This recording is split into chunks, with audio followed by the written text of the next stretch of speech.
बिहार के पूर्व मुख्यमंत्री कर्पूरी ठाकुर को मिलेगा भारत रत्न, मोदी सरकार का बड़ा ऐलान। दोस्तों, कर्पूरी ठाकुर की बुधवार को होने वाली 100वीं जन्म जयंती से पहले उनको भारत रत्न से सम्मानित किए जाने का ऐलान किया गया है। जनता दल यूनाइटेड यानी कि जेडीयू ने कर्पूरी ठाकुर को भारत रत्न दिए जाने की मांग की थी। इस ऐलान के बाद जेडीयू ने मोदी सरकार पर आभार जताया। दोस्तों, वीडियो में आगे बढ़ने से पहले सबसे पहले हमें यह जानना जरूरी है कि कर्पूरी ठाकुर कौन थे, उनकी क्या भूमिका थी जिसकी वजह से उन्हें भारत रत्न से सम्मानित किया जाना है। नमस्कार दोस्तों, मैं हूं करण श्रीवास्तव। चलिए इस वीडियो की शुरुआत करते हैं। दोस्तों, कर्पूरी ठाकुर का जन्म समस्तीपुर जिले में हुआ था। पटना से 1940 में उन्होंने मैट्रिक परीक्षा पास की और स्वतंत्रता आंदोलन में जुट गए। दोस्तों, कर्पूरी ठाकुर ने आचार्य नरेंद्र देव के साथ चलना पसंद किया। इसके बाद उन्होंने समाजवाद का रास्ता चुना और 1942 में गांधी जी के सहयोग से आंदोलन में हिस्सा लिए। इसके चलते उनको जेल भी जाना पड़ा। साल 1945 में जब जेल से बाहर आए तो कर्पूरी ठाकुर धीरे धीरे समाजवादी आंदोलन का चेहरा बन गए, जिसका मकसद अंग्रेजों से आजादी के साथ साथ समाज के भीतर भेदभाव को दूर करने का था, ताकि दलित, पिछड़े और वंचित को भी एक समान जिंदगी जीने का हक मिल सके।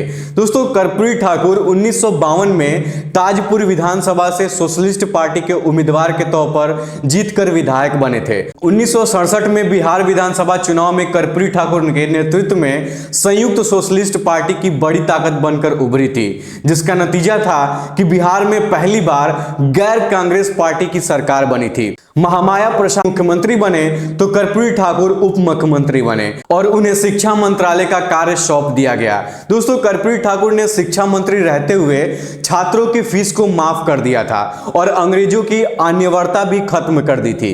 कुछ समय बाद बिहार की राजनीति ने ऐसी करवट ली कि कर्पूरी ठाकुर मुख्यमंत्री बन गए।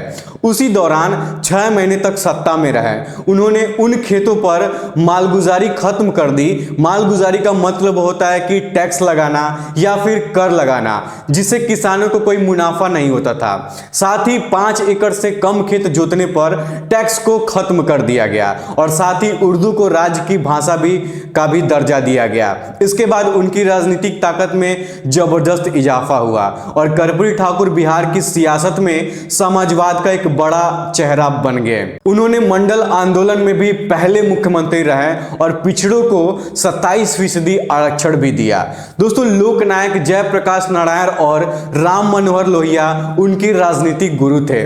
चलिए अब अपने मुद्दे पर आते हैं। दोस्तों, राष्ट्रपति भवन की ओर से जारी किया गया बयान में कहा गया है कि भारत सरकार को बताते हुए बहुत ही गर्व हो रहा है कि देश का सर्वोच्च नागरिक सम्मान दिवंगत कर्पूरी ठाकुर को दिया जा रहा है। वह भारतीय राजनीति में सामाजिक न्याय के पुरोध और एक प्रेरणादायी शख्सियत थे। यह सम्मान समाज के वंचित वर्ग के उत्थान में कर्पूरी ठाकुर के जीवन भर के योगदान और सामाजिक न्याय के प्रति उनके अथक प्रयासों की श्रद्धांजलि है। दोस्तों, कर्पूरी ठाकुर की बुधवार को होने वाली यानी कि आज 100वीं जन्म जयंती से पहले उन्हें भारत रत्न से सम्मानित किए जाने का ऐलान किया गया है। दोस्तों, जनता दल यूनाइटेड यानी कि जेडीयू ने कर्पूरी ठाकुर को भारत रत्न दिए जाने की मांग की थी। इस ऐलान के बाद जेडीयू ने मोदी सरकार का आभार जताया।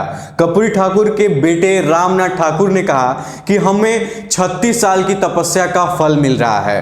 अपने परिवार और बिहार के 15 करोड़ लोगों की तरफ से सरकार को धन्यवाद देना चाहता हूं।